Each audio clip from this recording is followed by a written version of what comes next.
Another unforgettable weekend at Homestead-Miami Speedway, and once again, Kyle Larson reminds us why he's a generational talent. With this latest victory, Larson doesn't just win another race. He cements his name further in Hendrick Motorsports history, now holding 24 wins with the team and 30 overall in the NASCAR Cup Series. Only legends Jimmie Johnson and Jeff Gordon have more wins under the Hendrick banner, and Larson is inching closer every season. Kyle Larson about to become the third winningest driver for Hendrick Motorsports, behind Jeff Gordon and Jimmie Johnson. 2/3 of the clean sweep for the weekend, and coming around turn 4 for his 30th career win, Kyle Larson for Hendrick Motorsports and Chevrolet wins in Homestead. Many doubted his inclusion in NASCAR's 75 greatest drivers list. Some said it was premature, that he hadn't earned it yet. But with every daring pass, every wall-hugging corner exit, Larson is silencing critics and building a legacy that looks more bulletproof with each checkered flag. And this win? It didn't come easy. The script at Homestead was never going to be straightforward. Sure, Larson was the favorite, but this was no runaway. Hell yeah, baby! Let's go! Yeah, guys! Holy never give up, guys! Let's go! One heck of a drive, Larson.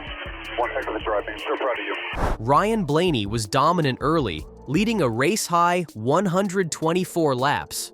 Bubba Wallace, hungry for a breakthrough, led 56 laps and was in contention until the final 10.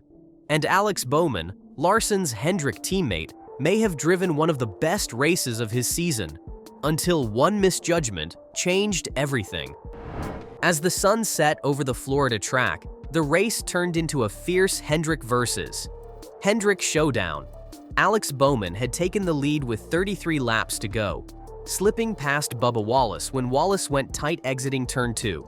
Down the backstretch, it was Bowman who had the momentum and the edge, at least for a while, but lurking just behind was the number 5 Chevrolet, Larson, running his trademark high line, dancing dangerously close to the wall. And that wall would soon play a pivotal role. With only 6 laps remaining, Bowman tried to match Larson's line. It was a bold move, and a costly one. He miscalculated slightly, and the right side of his car scraped the outside barrier. The impact bent something critical in the suspension. Just like that, Larson was through, slipping past and never looking back. Larson's car wasn't pristine either.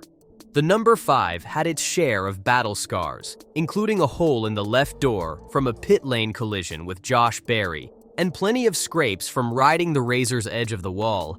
"I gave up nearly 2 spots hitting the wall too many times," Larson admitted post-race. "I knew restarts weren't my strong suit today, so I just kept grinding. I'm proud of the team. This was gritty, one of the coolest wins in my career." Larson's history at Homestead hasn't always been kind. Near wins, heartbreaks, and mechanical failures have plagued him in the past. But on this night, it all came together. The race itself was surprisingly clean, especially by recent Cup Series standards. Just 2 cautions for cause. One for Christopher Bell's spin, and another when Blaney's day went up in smoke, literally. Blaney's engine let go late in the race, ending what could have been a dominant win. But before that, there was controversy brewing. During pit stops after stage 2, Chase Elliott exited his stall just as Blaney was coming through. To avoid contact, Blaney had to swerve, veering out of line. Tempers flared on the radio. "I got absolutely destroyed by the 9, Blaney said. Blaney even pulled alongside Elliott on track afterward, maybe to send a message, maybe just to vent. But NASCAR only penalized Elliott for improper pit road entry, not the incident itself. Elliott was clearly frustrated, saying on the radio, "There was no advantage. I was just trying not to hit the guy. I don't know what I could have done differently." Unfortunately for Blaney, the incident and the blown engine turned a promising day into a bitter ending.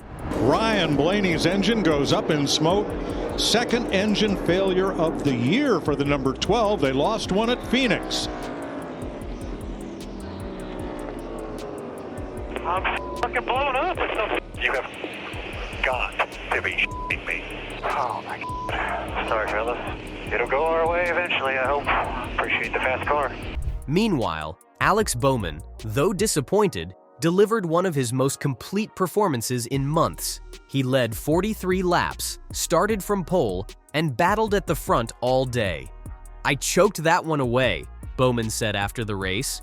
"When I saw Kyle coming, I tried to adjust, but I hit the wall hard with the right front. Just lost the feel. Hate that for the 48 guys. We were strong today." Still, second place marks his best finish since the Chicago street race and his first top 5 at Homestead. He now sits third in the championship standings, behind only Larson and William Byron. And then there's Bubba Wallace. The 23XI driver hasn't visited Victory Lane since 2022, but this was easily his strongest race of 2025. Wallace showed up with pace, confidence, and composure. He led laps, fought off fierce challenges, and for a while, looked like he might just pull off the upset. "We came here with speed, and that's the most important box to check," Wallace said. "We were competitive. Pit crew was on fire. Every stop put us in a position to fight."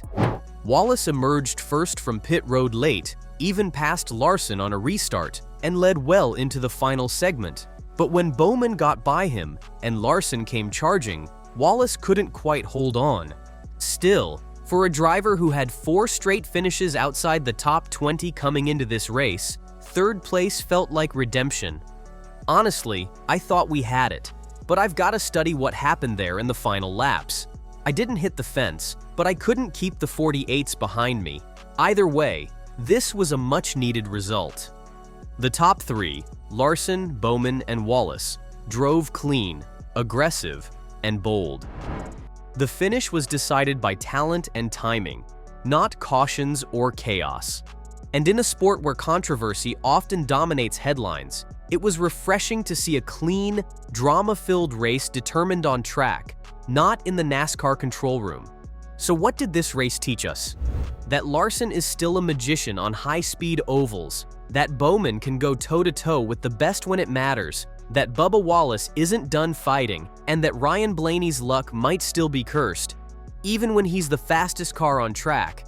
So, what's your take? Did Larson's win finally silence the doubters? Was Bowman unlucky, or did he overdrive it in the final laps?